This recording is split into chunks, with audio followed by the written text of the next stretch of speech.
Hey, Hey, hey, hey, hey, hey, hey, hey, hey, hey. Annyeonghaseyo, aku balik lagi guys. Kali ini aku bakal ngebahas drama yang lagi happening banget minggu-minggu ini, akhir-akhir ini. Dan drama ini tuh baru selesai hari Selasa kemarin dengan 16 episode. Apalagi kalau bukan drama My Perfect Stranger. Ini drama tuh bener-bener kayak selain happening, dibicarain, ratingnya juga tinggi guys. Kayak aku lihat di beberapa rating drama kayak di Viki, Rakuten Viki, terus My Drama List, terus ada lagi di IMDb tuh ratingnya tuh kayak 8 lebih 9 gitu dari 10. Kayak emang bagus dramanya, makanya aku bahas drama ini. Jadi drama ini tuh dibintangi oleh Kim Dong Wook as Yoon Hae Jun, terus ada Jin Ki Joo as Baek Yoon Young, terus ada So Ji Hye as Lee Sun E. Ini ibunya Yoon Young tapi muda, Lee Sun E muda, terus sama Lee Won Jung as Baek Hee Suk muda. Dan sederet bintang-bintang lainnya ya guys. Misalnya kayak Ji Hye-won as Ko Mi-suk. Dan sinopsis dari drama ini sendiri itu bercerita tentang perjalanan waktu. Jadi dari 2021 mereka tuh time travel ke 1987 melalui sebuah terowongan dengan mobil gitulah. Jadi mobil dia lewat terowongan, nanti mereka tuh time travel ke masa lalu. Ini yang di episode awal tuh time travelnya tuh sebenarnya cuma si Yoon Hae Jun kan, Kim Dong Wook, tapi kayak di episode berapa ya, 2, 3 tuh karena si Yoon Hae Jun tuh nabrak si Baek Yoon Young tuh akhirnya juga ikut time travel ke 1987. Sebenarnya itu kayak karena emang pemain utamanya mereka berdua ya, alasan kenapa kok bisa Yoon Young itu ketabrak mobil terus ikutan pindah ke 87 itu ya nggak lain nggak bukan karena story mereka itu relate gitu loh, kayak ada benang merahnya. Alasan pertamanya Yoon Hae Jun tuh balik ke 87 tuh tidak lain tidak bukan karena dia ingin menemukan pembunuh berantai yang membunuh dirinya di 2022. Jadi kan dia bisa time travel kemana-mana ya, bisa ke masa lalu, ke masa depan. Soalnya bisa diatur itu di kayak di apa sih namanya ya? Mungkin kayak kalau di taksi tuh kayak di argo depan itu dia bisa ngatur ke masa depan atau ke masa lalu.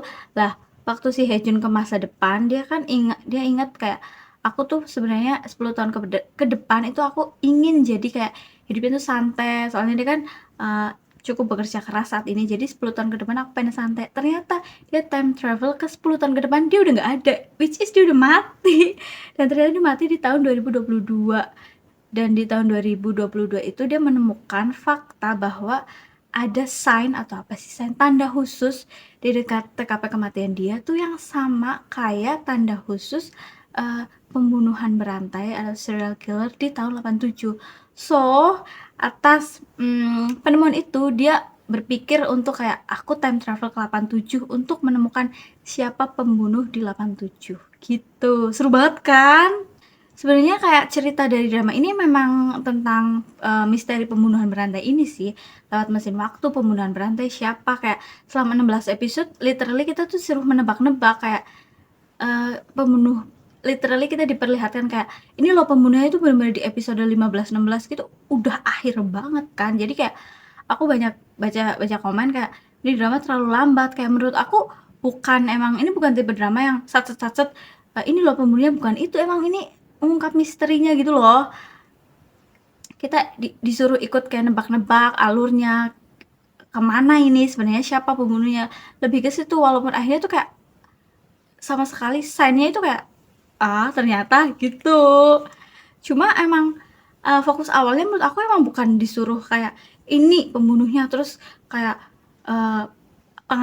pengadilan kayak keadilan untuk si pembunuh agar dihukum secara demikian, itu bukan ke situ fokusnya. Jadi lebih ke misterinya, sekali lagi aku tekankan ya. Dan dibalik semua misteri pembunuhan itu, menurutku di drama ini yang menarik ya, itu moral value, nilai-nilai kehidupannya tuh kayak banyak banget. Padahal ini drama kan sebenarnya fokusnya itu ke secara sinopsis tuh fokusnya ke misterinya kan, kayak time travel misterinya. Cuma kayak ternyata setelah aku nonton, kok banyak banget nilai-nilai pesan moral value yang bisa kita dapat dari drama misteri ini. Jadi kayak misalnya kehidupannya Yoon Young di tahun 2021, dia benar-benar kayak jadi pribadi yang gimana ya? Ya yang menjalani hidup dengan mau-mauan aja gitu loh. Dalam artian kayak kerja keras ya buat agar dia bisa survive gitu loh. Makanya dia nggak suka ketika ibunya tetap aja ngelakuin hal yang menurut Yoon Young tuh nggak banget gitu loh, kayak apaan sih bu gitu loh. Jadi kayak keluarlah dari kata-kata dari mulutnya Yoon Young bahwasanya dia nggak mau bergaul sama ibunya. Menurutnya ibunya tuh kayak nggak banget gitu loh. So that's why si ibunya tuh akhirnya meninggalnya tuh dia ninggalin surat sih. Nggak tahu dia bunuh diri apa enggak, tapi di epilog dia kayaknya dibunuh ya, bukan kayaknya, emang dibunuh. Jadi surat itu ditinggalkan aja. Jadi Yoon Young tuh nggak ngerasa bersalah banget, makanya ketika dia punya kesempatan untuk balik ke 87 dan ketemu ibunya dalam versi lebih muda, dia seneng, kayak seseneng itu, seneng banget. Sebenarnya tuh rasa apa ya, Yoon Young tuh bukan nggak mau bergaul sama ibunya, tapi kayak menurutku di drama ini tuh kurang komunikasi aja antara Yoon Young sama ibunya. Ibunya sebenarnya maunya gini, Yoon Young maunya gini, nggak dikomunikasikan secara baik. Begitupun dengan hubungan Yoon Young sama ayahnya. Yoon Young tuh literally di 2021 dia kayak benci banget sama ayahnya, karena ayahnya tuh nggak pernah ada buat dia. Even dari dia kecil sampai dia udah dewasa pun kayak selalu saja pamannya yang didahulukan. Bukan keluarga intinya dia, keluarga intinya kan sebenarnya Yoon Young sama ibunya, tapi tidak pernah didahulukan oleh ayahnya. Jadi rasa kebencian dalam diri Yoon Young tuh benar-benar besar ke ayahnya. So that's why ketika dia balik ke 87 ketemu ayahnya, dia kayak pokoknya nih aku nggak mau nih ibu aku sama ayahku lagi. Aku mau ibuku tuh jadi versi yang lebih bahagia. Even aku nantinya nggak ada, pokoknya ibuku harus bahagia. Itu pemikiran Yoon Young pada awalnya. Makanya dia kayak menentang banget, kayak Baekhyun muda tuh deket-deket sama Lee Sun muda. Cuma setelah berjalannya waktu, Yoon Young tuh tahu kayak ternyata gimana ya, Yoon Young kan selama ini tuh menghakimi ibunya ya, kayak kok ibuku gitu ya, kok ibuku kan selalu gitu. Tapi ternyata banyak ada nih salah satu dialog di drama ini tuh yang benar-benar menurut aku tuh bagus banget, kayak yang kayak gini nih. Aku lupa dialog tepatnya apa, tapi intinya tuh dialognya bilangnya gini kayak ibuku tuh tahu seluruh kehidupanku, kayak rentang waktu hidupku ya, tapi aku aja setengah dari rentang waktu hidup ibuku aja aku nggak tahu, tapi kenapa sih aku tuh bisa tega menghakimi dia, kayak judging ibuku tuh. Aku kayak bener juga ya, kayak bener banget ini, kayak kata-katanya kayak aku tuh nggak pernah tahu loh story apa dari ibuku di masa lalu, tapi kenapa ya kok aku bisa setega itu sama ibuku tuh. Wow, keren banget di sini. Dan itu pun berlaku ke ayahnya, kayak Yoon Young sebenci itu kan sama ayahnya. Cuma setelah dia di 87 lama terus tahu kayak story ayahnya, kayak ternyata ayahnya nggak seburuk itu. Ayahnya literally sayang sama ibunya. Kayak story kenapa ayahnya saat mementingkan Hyungnya, which is pamannya Yoon Young, tuh karena ya cuma kakaknya Hisup, kakaknya ayahnya Yoon Young tuh yang Hisup punya, jadi nggak ada orang lain. Jadi bener-bener cuma keluarganya tuh cuma dia, jadi mau nggak mau ya dia gitu loh yang didahulukan gitu loh. Jadi menurut aku karena kurang komunikasi aja di sini. Sebenarnya kalau sebuah keluarga ya, keluarga relationship tuh komunikasi memang penting guys. Jadi komunikasi harus dibangun sedemikian rupa biar nggak salah paham gitu loh. Akhirnya kita tuh jadi ngerasa saling salah paham kalau kita nggak berkomunikasi dengan baik. Selain itu juga yang bagus tuh kayak trauma itu benar-benar ninggalin luka yang dalam banget ya. Kayak di sini ya, ini spoiler ya, pokoknya konten ini mengandung spoiler. Kalau kalian nggak mau spoiler nggak usah ditonton dari awal. Itu kayak kisahnya si pembunuh berantainya. Si pembunuh berantainya di sini kan ayahnya Yoon Hae-jun ya, si Yeonwoo itu. Ternyata story-nya adalah karena luka masa lalu. Dia itu ditinggalin sama ibunya. Ibunya tuh tiap hari fokusnya cuma baca buku, baca buku, baca buku terus, kayak dia selalu terabaikan dari dulu. Terus puncaknya adalah ketika ibunya dia tuh ninggalin dia, pergi aja tuh sama buku-bukunya. Makanya tuh ketika dia menjadi seorang serial killer, kotak atau note yang ditinggalin di kotak korek api itu tulisannya lah wanita yang membaca itu berbahaya. Itu karena dia nggak suka sama orang yang membaca, yang bawa buku. Tuh kan kalian ingat nggak sen-sen yang ditinggalin dia note itu, terus buku-bukunya hilang. Pokoknya orang yang berkaitan sama buku dia nggak suka gitu loh. Jadi aku nggak membenarkan, of course aku nggak membenarkan orang dengan trauma pasti akan jadi seorang yang jahat. Cuma ternyata emang trauma bisa bikin luka gitu loh guys. Kayak bener-bener literally kita nggak tahu sedalam apa trauma yang orang lain bisa rasakan gitu loh. Dan ternyata tuh Yunyang sadar kalau mimpi-mimpi ibunya tuh terwujud di dalam dirinya, kayak ibunya mewujudkan mimpi-mimpinya itu lewat dirinya. Jadi ibunya seberkorban itu. Makanya Yunyang kayak aku nggak mau tahu, pokoknya aku harus bisa mewujudkan mimpi-mimpi ibuku juga yang pernah dia punya di tahun 87. Kayak misalnya yang ingin ibunya tuh selalu punya waktu untuk membaca dan selain itu mendengarkan musik. Jadi dua komponen itu tuh penting untuk ibunya karena ibunya ternyata secinta itu. Tapi ketika dulu ya 87 ibunya tuh harus terhenti mimpinya. Pokoknya ada suatu hal yaitu tentang kematian Oninya. Itu bikin seluruh keluarganya tuh kayak hancur. Bikin seluruh keluarga tuh down. Jadi dengan Nyunyum balik ke 87 dia ingin mengubah itu semua. Walaupun sebenarnya tuh tuh walaupun sebenarnya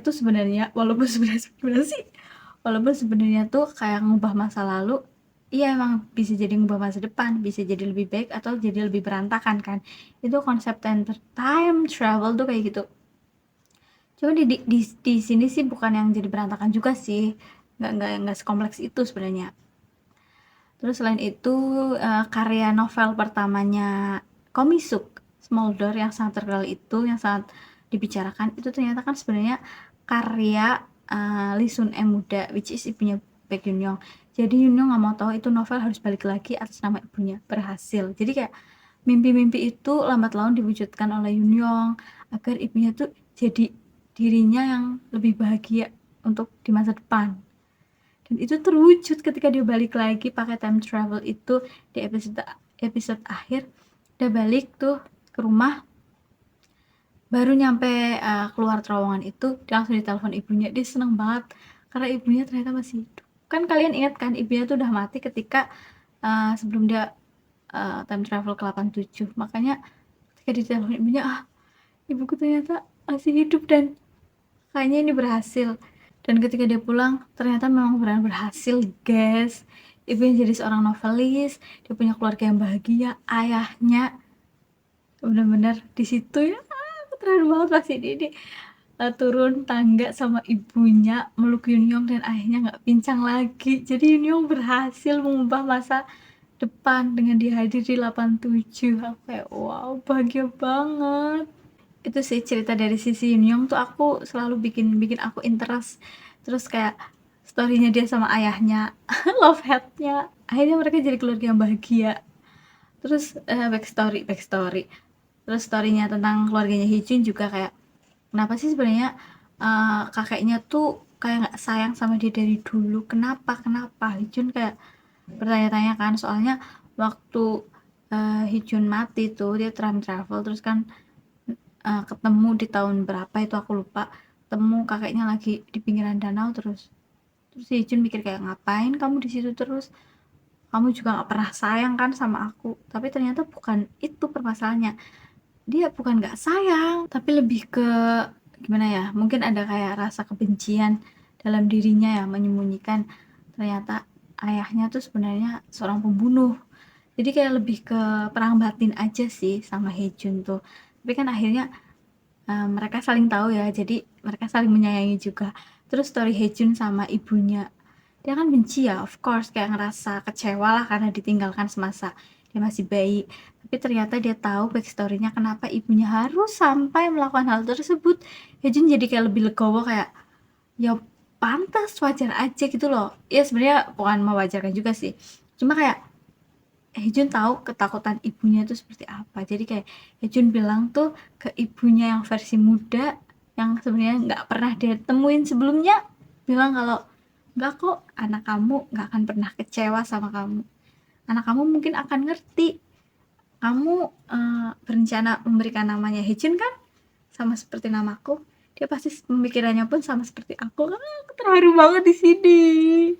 Bener-bener kayak banyak banget moral story dari cerita ini. Akhirnya juga selain itu Komisuk ya, aku belum bahas Komisuk.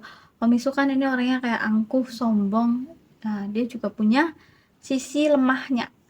Ya, dia kan selama ini dibully kan sama opanya, dia juga ditekan banget sama ibunya. Jadi kayak sisi itu bikin Komisuk kuat-kuat lemah gitulah. Tapi kehidupan selanjutnya di 2022 setelah time travel itu gak dibahas juga sih Sunhae sih. Kok Sunhae? Misuk. Bagus banget kan guys ceritanya, pokoknya aku suka selain misteri, karena aku suka drama misteri, cerita hidupnya sih aku kayak suka banget. Story keluarganya Hejun, story keluarganya Yunyong, kan ini dari 2 story itu ya, aku suka banget. Terus kayak beberapa misteri yang menurut aku tuh masih menjadi sebuah tanda tanya tuh, aku kayak ya udah nggak terlalu mikirin ternyata. Kayak menurut aku drama ini udah bagus banget. Jadi kayak misalnya misteri kayak bukan misteri kenapa Jin Young sini jadi cameo, jadi anaknya Hejun. Jin Young P1F4 dia buat mesin waktu kan bukan, karena kan ini untuk memberikan kesempatan kedua pada ayahnya, bukan itu. Lebih ke misteri kata-kata Jun Young sih, kok Jin Young jadi anaknya Hejun, siapa di situ ya Jin Young ya, aku nggak tahu ya namanya, lupa siapa disebutnya apa nggak sih, aku lupa pokoknya. Kata-katanya ayah itu nggak mati loh sebenarnya, ada suatu teka-teki yang terselip di dalamnya. Itu aku kayak menjadi sebuah tanda tanya, maksudnya aku nggak nyampe sampai situ. Coba yang tahu silahkan komen di bawah. Tapi menurut aku nggak menjadi suatu kayak apa ya, pemikiran yang sangat keras, enggak juga. Kayak ya udah, drama ini menurut aku berakhir dengan epic, dengan bagus. Jadi that's fine for me. Itu sih guys. Jadi buat kalian silahkan kalian tonton drama ini, judulnya adalah My Perfect Stranger. Ini baru aja selesai. Jadi kalau kalian mau nonton kayak pas banget kan, yang nggak suka nonton drama ongoing, cocok banget ditonton. Mumpung masih happening guys.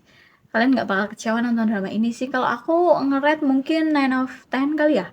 Itu bagus banget. Menurutku ini masuk drama yang best drama di 2023.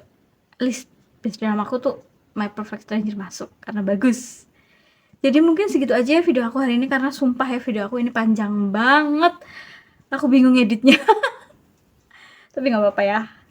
Jangan lupa ditonton, di like, comment, and subscribe. Kalian boleh aja komen di bawah minta aku review atau ngomongin drama apa lagi ya, karena emang aku sebenarnya tuh tontonan dramanya tuh banyak, jadi aku sampai bingung mau bahas drama apa ya gitu ya guys. Thanks for watching and see you on the another video. Bye.